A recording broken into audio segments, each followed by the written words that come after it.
aumento da produção de açúcar no Brasil, tornou-se necessário o trabalho de um número cada vez maior de pessoas. Inicialmente, os portugueses escravizaram os indígenas que aqui viviam. Depois, passaram a comprar pessoas na África e trazê-las para trabalhar como escravas no Brasil. Até chegarem ao Brasil, os africanos escravizados percorriam uma longa trajetória repleta de sofrimentos e incertezas. Agora, eu quero convidar você para fazer uma viagem através do tempo na história da escravidão no período colonial.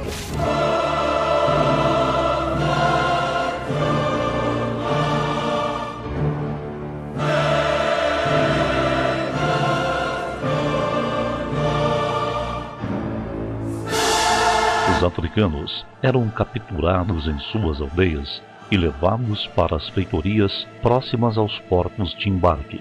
A compra e o transporte de africanos para o Brasil eram realizados por traficantes portugueses que negociavam com os chefes de algumas aldeias africanas, oferecendo produtos como tecidos, armas e tabaco em troca de escravos. Eles são a metade da população do Brasil. Os antepassados dos negros brasileiros chegaram ao país à força como escravos. Estima-se que entre 1501 e 1866, quase 5 milhões de africanos chegaram ao Brasil para trabalhar nas lavouras. Hoje se acredita que os portugueses, que durante séculos lideraram o comércio de escravos, aprenderam a escravizar com os árabes da contracosta, que há centenas de anos vendiam pessoas para trabalhos forçados para os povos da antiguidade, como os otomanos e os persas. Quando buscavam o caminho marítimo para as Índias, os lusitanos se interessaram pelo negócio e passaram também a comprar escravos. Normalmente eram integrantes de tribos derrotadas em guerras e que eram vendidos pelos chefes vitoriosos aos comerciantes de mão de obra escrava. Ou eram simplesmente capturados em incursões militares. Pelo domínio desse comércio, houve várias invasões e guerras, e obras de engenharia fantásticas para a época foram erguidas.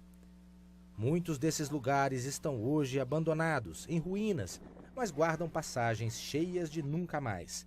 Quem partia nunca mais era visto, nunca mais os amigos, a família, a terra natal, nunca mais.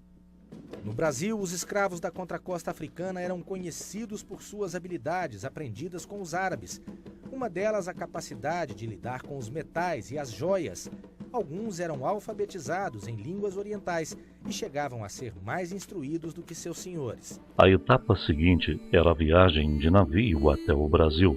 Para aumentar os lucros, os traficantes levavam um número excessivo de escravos nos navios. Além disso, na maioria dos casos, a água e os alimentos eram insuficientes. Nessas viagens, que podiam durar meses, as condições eram terríveis e causavam a morte de muitas pessoas.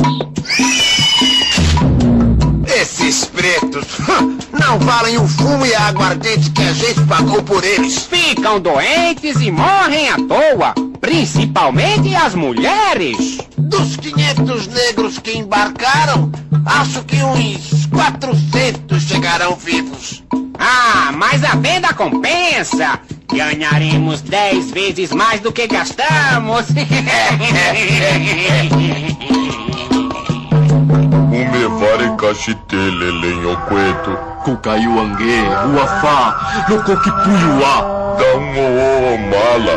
Vaquipuyuá lo vivela viatocota. Cateiangue, lamaim, valemela chalua. Capariovava. Da o cuia. Valo a veia la fila pa. Vida de negro é difícil como que eu quero morrer de noite na tocaia me matar.